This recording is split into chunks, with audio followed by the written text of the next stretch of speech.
आज हमारा विशेष का विषय है सदन में टूटा गतिरोध, अब होगी बहस। सदन में टूटा गतिरोध, अब होगी बहस। और इस पर बातचीत करने के लिए हमारे साथ तीन खास मेहमान जुड़े हुए हैं। एसएन सिंह, बीजेपी के प्रवक्ता, हमारे साथ जुड़े हैं। एसएन सिंह साहब, बहुत स्वागत है आपका। Advocate Nikhil Jain, political analyst हैं और कांग्रेस के समर्थक माने जाते हैं, तो कांग्रेस का पक्ष रखेंगे। एडवोकेट निखिल जैन, बहुत स्वागत है आपका। और समीर चवगांवकर, वरिष्ठ पत्रकार, हमारे साथ जुड़े हुए हैं। समीर जी, बहुत स्वागत है आपका। निखिल, आपके साथ शुरुआत करना चाहूँ। निखिल जी, वर्तमान जो सहमति हुई है, पहले उसकी बात कर दें। 2 दिन खराब हुए तो जरूर शायद उसकी जिम्मेदारी कौन लेगा ये तो मैं नहीं जानता, लेकिन ये सवाल पूछने से पहले मैं ये जानना चाहूंगा कि जो वर्तमान सहमति बनी है इसको कैसे देखते हैं? निखिल जी, सबसे पहले तो ये हमेशा से हर सत्र में यही एक मुद्दा उठता है और हर सत्र में मैं ये कहता हूं कि संसद को चलाने की जिम्मेदारी सरकार की होती है, विपक्ष की नहीं। विपक्ष का काम है कि वो सरकार से कड़े सवाल पूछे, अपने जिन मुद्दों पे चाहते हैं उन मुद्दों पे चर्चा करे।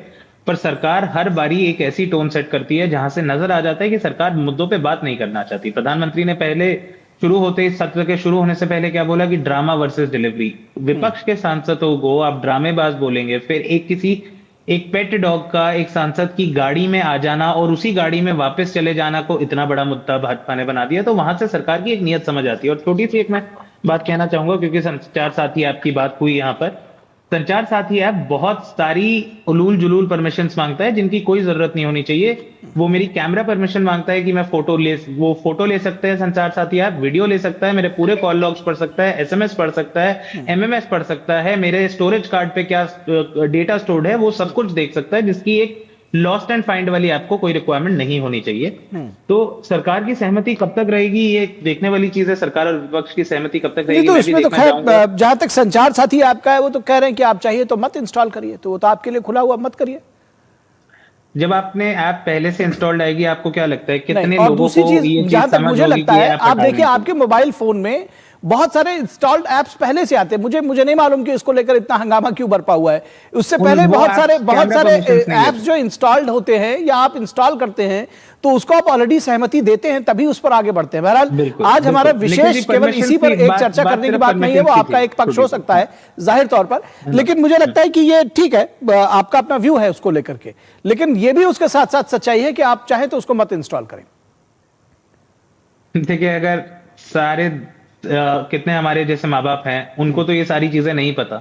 अब आप एक्सपेक्ट करेंगे कि मैं हटा लूंगा, मैं अनइंस्टॉल कर लूंगा, बिल्कुल जाहिर सी बात है। पर क्या मेरे पिताजी हटाएंगे? और उस पे मेरा भी प्राइवेट डेटा है। अगर मेरे पिताजी के फोन पे अगर मैं उनको कोई अपना एसएमएस, प्राइवेट एसएमएस भेज रहा हूं, मैं उन्हें अपनी कोई फोटो भेज रहा हूं, सरकार वो फोटो क्यों देखना चाहती है? सरकार लॉस्ट एंड फाइंड सर्विसेज चालू करना चाहती है, बहुत अच्छी बात है, लेकिन उसके लिए ये सारी परमिशंस नहीं चाहिए। बहरहाल मैं मुद्दे पे आगे बढ़ते हुए, जिस तरीके से छोटी छोटी चीजों का सरकार मुद्दा बनाती है, विपक्ष ने इतने एडजर्नमेंट मोशंस दिए, मुझे एकदम संख्या याद नहीं है, समीर जी बता पाए। मेरे ख्याल से 60 से ज्यादा एडजर्नमेंट मोशन राज्यसभा में दिए गए, 100 से ज्यादा एडजर्नमेंट मोशन लोकसभा में दिए गए, और सबसे पहले बोल दिया गया कोई एडजर्नमेंट मोशन टेकअप नहीं करा जाएगा। विपक्ष कहता है हमें एसआईआर की बात करनी है, सरकार कहती है चुनाव आयोग के बारे में कोई बात नहीं हो सकती, जबकि तथ्य यह है कि चुनाव आयोग के बारे में 6 बारी इसी संसद में बात हो चुकी है।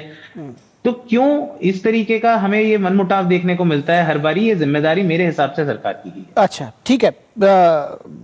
एसएन सिंह ये कहते हैं कि जिम्मेदारी सरकार की है सदन चलाने की, सिर्फ शायद सरकार की है या नहीं है ये आप बेहतर जानेंगे, लेकिन ये भी है कि ये कह रहे हैं कि भाई अब तक जो तमाम जिस पर सरकार कहती रही कि हम किसी भी मुद्दे से भागते नहीं है, ये कहते हैं सरकार चर्चा ही नहीं करना चाह रही थी। दरअसल नहीं, देखिए, देश में इमरजेंसी लगाने वाले लोग और संविधान को नहीं मानने वाले लोग अगर ऐसी बात करते हैं तो कोई तकलीफ नहीं होना चाहिए।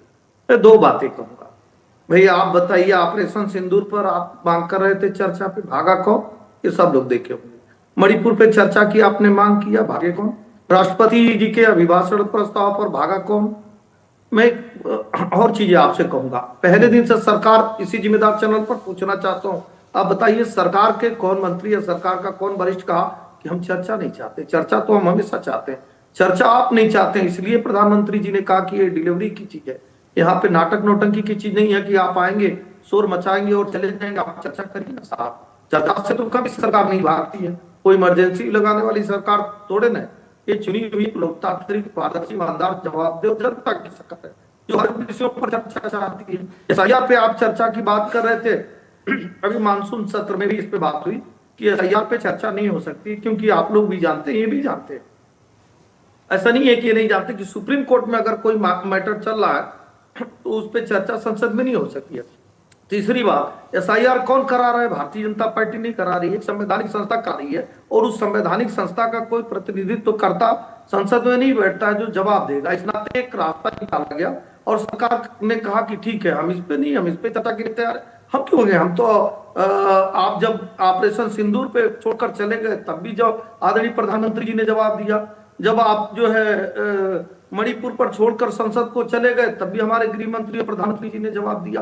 दरअसल क्या है कि सब लोग ये जान गए हैं कि वो 99 चुनाव हारने वालों की प्रासंगिकता समाप्त हो गई है, तो कोई न कोई जब मुद्दा नहीं है लोग सवाल पूछेंगे।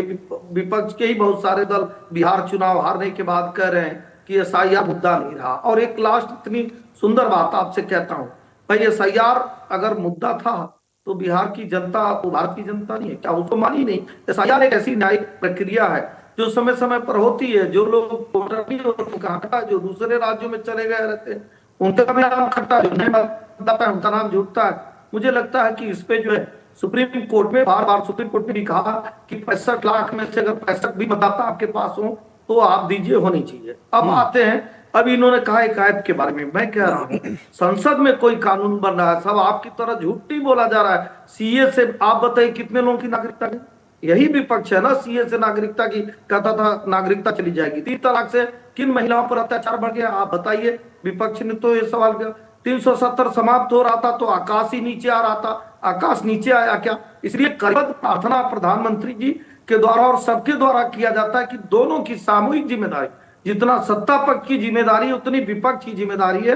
दोनों लोग संसद बन के संसद भवन में आए हैं और जवाबदेही तय होनी चाहिए। आप हमसे सवाल पूछिए और हम जवाब दें।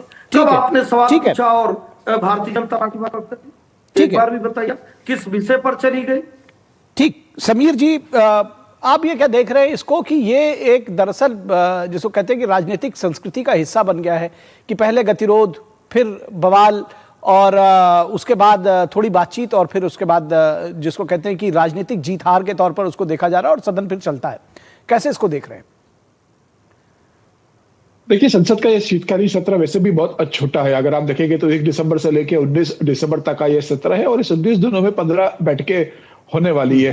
और तो मुझे ऐसा लगता है कि ये ऑलरेडी ये सत्र छोटा था, तो और जब सर्वदलीय बैठक होती है, सर्वदलीय बैठक एक दिन पहले क्यों बुलाई जाती है?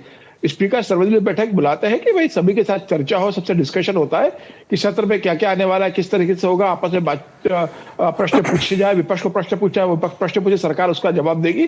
और मुझे लग रहा है कि उसके बाद जिस तरीके से 2 दिन हुआ है, हालांकि ठीक है कि अब एसआईआर पर गतिरोध टूट गया है कि 8 तारीख को तो वंदे मातरम पर 10 घंटे की चर्चा होगी और 9 तारीख को शायद एसआईआर पर 10 घंटे की चर्चा होने वाली है। तो अब जब एसआईआर पर चर्चा करने का तय कर लिया है सत्ता पक्ष ने, तो मुझे लगता है कि अब गतिरोध टूट गया और कल से अब इस बात पे मुझे लगता है कि अब सार्थक चर्चा देखने को मिलेगी। लेकिन मुझे लगता है कि सत्र बहुत ऐसे भी बहुत कम समय के लिए लगते हैं, तो ऐसे समय में सत्ता पक्ष से ज्यादा विपक्ष के पास समय होता है कि वो सरकार को घेरे, सरकार से प्रश्न पूछे और सरकार को कटघरे में खड़ा करने की कोशिश करे।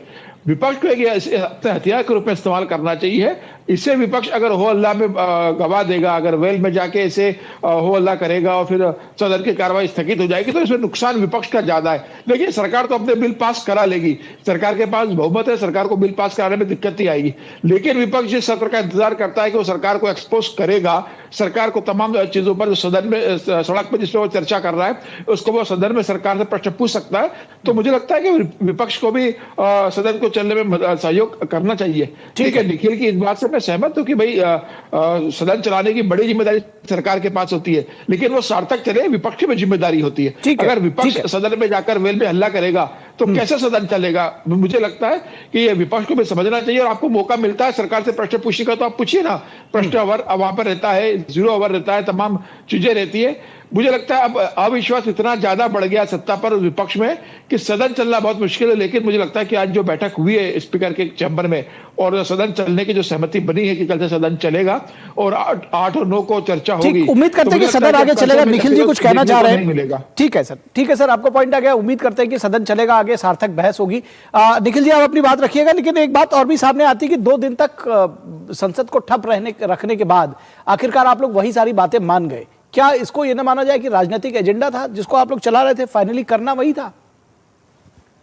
ये सवाल आपको एक्चुअली सरकार से पूछना चाहिए। विपक्ष की सिंपल सी मांग थी एसआईआर पे आप चर्चा करिए, और एसआईआर पे सरकार अब चर्चा करने के लिए अब मानिए। सरकार तो पहले भी मान सकती थी एसआईआर पे चर्चा के लिए। दूसरी बात, मैं अपने भाजपा के मित्र के झूठ एक के बाद एक उनका जवाब दे दूं। एसआईआर चुनावी मुद्दा हो ना हो, लोकतंत्र का मुद्दा है, तो हर चीज को चुनाव में तोलना बंद कीजिए। दूसरी बात, आपने कहा 99 चुनाव हारने वाले। सर, मोदी जी के प्रधानमंत्री बनने के बाद 99 चुनाव देश में हुए नहीं है, विधानसभा के और लोकसभा के मिला के 99 चुनाव कोई भी पार्टी कैसे हार सकती है, मुझे नहीं पता। आपने कहा सब जुडिस मैटर्स पार्लियामेंट में डिस्कस नहीं होते। देखिए, आप ही की सरकार ने मान लिया कि सब जुडिस मैटर पार्लियामेंट में डिस्कस होगा, और पहले भी हो चुके हैं। हर्षद मेहता स्कैम केस हुआ था, 2G स्पेक्ट्रम केस हुआ था, पर डिस्कशन नहीं है, ये आप सभी लोग बेहतर तरीके से जानते हैं। ये चुनाव सुधारों पर है ताकि सरकार उस पर बातचीत कर सके। ये आप सब, मतलब मुझे लगता है आप सभी लोग बहुत वरिष्ठ इस बात को जानते हैं कि चर्चा एसआईआर पर नहीं बल्कि चुनाव सुधारों पर है। एसआईआर उसका एक हिस्सा हो सकता है, आप लोग उस पर बात करेंगे जाहिर तौर पर। जी ठीक है, कोल एलोकेशन पे हुआ था, पेगासस पे हुआ था, सबरीमाला पे हुआ था। बहुत बारी सब जुडिस मैटर्स पे पहले पार्लियामेंट में चर्चा हो चुकी है, और इस पे कोई कानूनी मतलब प्रतिबंध नहीं है, कोई रिस्ट्रिक्शन नहीं है। और लास्ट चीज, समीर जी ने कहा कि सत्र कम से कम समय का होता है, विपक्ष को अपनी बात रखनी चाहिए। ये गलती किसकी है? सरकार की है। नेहरू जी के समय में साल में 135 दिन के औसतन साल में 135 दिन संसद बैठती थी। मोदी जी के दूसरे कार्यकाल में 55 दिन बैठी है, 135 से 55, और ये पूरी जिम्मेदारी सरकार की होती है। यहाँ पर विपक्ष और सरकार की कोई कंबाइंड जिम्मेदारी नहीं है, और उसमें भी ये विंटर सत्र बहुत छोटा है, केवल 15 बैठकें होंगी। हाँ सर, 15, ठीक है, इसमें जवाब ले लेते हैं। 25% समय, ठीक है सर, 15 दिन में भी, लेकिन ये बात भी है कि 15 दिन में भी 2 दिन आप लोगों ने आखिर देखिए खराब किए, और अंत में फिर आए उसी पर, जिसको कहते हैं 9 दिन चले 2.5 कोस, तो आए लौटकर वहीं पर जो आप कह रहे थे कि बात मान जाते, आप लोग कह रहे थे कि नहीं पहले इसकी चर्चा करा दो। फाइनली हुआ क्या कि वो वंदे मातरम पर चर्चा कर रहे हैं, उसके बाद बहरहाल कुछ वो कहना चाह रहे हैं। एसएन सिंह जी जवाब देंगे, थोड़ा जल्दी से सर, समय हमारे पास कम है। जी, पहले हमारे मित्र को अगर नहीं जानकारी है तो ये जो जोड़ेंगे 14 से लेके आज तक 99 चुनाव कहाँ हुए, विधानसभा के जोड़ लीजिएगा, लोकसभा के जोड़ लीजिएगा, और स्थानीय चुनाव को जोड़ लीजिएगा। नहीं होगा तो फिर एसएमएस करके आपको बता दूंगा। एक बात। दूसरी बात, एसआईआर पे चर्चा भी हो रही है, चुनाव सुधारों पे चर्चा हो रही है। तीसरी बात, आपके झूठ को सब लोगों ने देख लिया। जब फॉरेन की कोई बात होती है तो विदेश मंत्री उस पर जवाब देते हैं, डिफेंस की कोई बात होती है तो डिफेंस मिनिस्टर उसकी का जवाब देते हैं, जब पेगासस की बात होती है तो टेलीकॉम मिनिस्टर उसका जवाब देते हैं। लेकिन क्या चुनाव आयोग आके लोकसभा में चुनाव आयोग का प्रतिनिधित्व करता कहां बैठता है, कहां उसकी कुर्सी है, किस तरह से उसकी जवाबदेही तय होगी, और कौन उसकी जवाबदेही तय करेगा, ये आप बता दीजिए। 5वीं बात मैं कह रहा हूं, वही एसआईआर पे आपने कहा झूठ बुला रहे, भाई जनता से बेहतर कौन बता सकता है? एसआईआर पहली बार हो रही है। आपके समय जो एसआईआर हो रही थी, क्या वो नेहरू जी की एसआईआर थी, इंदिरा गांधी की एसआईआर थी, या राजीव गांधी की? भारत की एक संवैधानिक संस्था एसआईआर पहले भी करती थी, एसआईआर आज भी हो रहा है। और एसआईआर को लेकर हम नहीं कह रहे हैं, आपके साथियों में मतभेद है। एसआईआर का तो झूठे मुद्दा लेकर बिहार से पहले कभी नहीं हुआ। ये बड़े बड़े तो आपके सहयोगी कर रहे हैं। इस नाते मैं कहूंगा कि आप देखिएगा, आज लिख लीजिए, आप देखिएगा किस तरह से बेनकाब होंगे। और मैं चुनौती देते हुए कहता हूं कि इस बार भी सदन से आप आउट हो जाएंगे, क्योंकि एसआईआर मुद्दा नहीं था। एसआईआर को एक बुरके की तरह, पर्दे बुरका कहूंगा तो नाराज हो जाएंगे कि किसी दर पे करो, एक पर्दे की तरह लगाकर उसके पीछे राहुल जी को छुपाए कि कोई पूछने ना पाए कि राहुल जी आप जहां जहां भी जाते हैं चुनाव क्यों हार जाते हैं, एसआईआर के नाते चुनाव हारते हैं। मैं कह रहा हूँ एसआईआर तो शुरू ही नहीं हुआ था पश्चिम बंगाल में, ममता बनर्जी तो पहले भी मांग है, केवल कांग्रेस की नहीं है। अलग अलग जगह पे अलग अलग चीजें देखने को मिलेगी। एसआईआर एक ऐसी पारदर्शी प्रक्रिया जिसमें सुप्रीम कोर्ट ने भी कहा कि जो वास्तविक भारत के मतदाता है उनका वोट कोई नहीं काट सकता। और मैं दोबारा कहता हूँ, चुनाव आयोग भी कहता है कि जो भारत के मतदाता है वो वोट करेंगे, और जो बोगस वोटिंग है उसको रोकने की पारदर्शी प्रक्रिया। चलिए हमारे पास समय बस इतना ही है। बहुत शुक्रिया निखिल जी, फिर चर्चा में जुड़ेंगे। बहुत शुक्रिया निखिल जी, आपका भी, एसएन जी का भी शुक्रिया, और समीर सर आपका भी बहुत शुक्रिया हमारे साथ जुड़ने के लिए। और यहां रुकेंगे एक छोटे से ब्रेक के लिए, कहीं मत जाइएगा।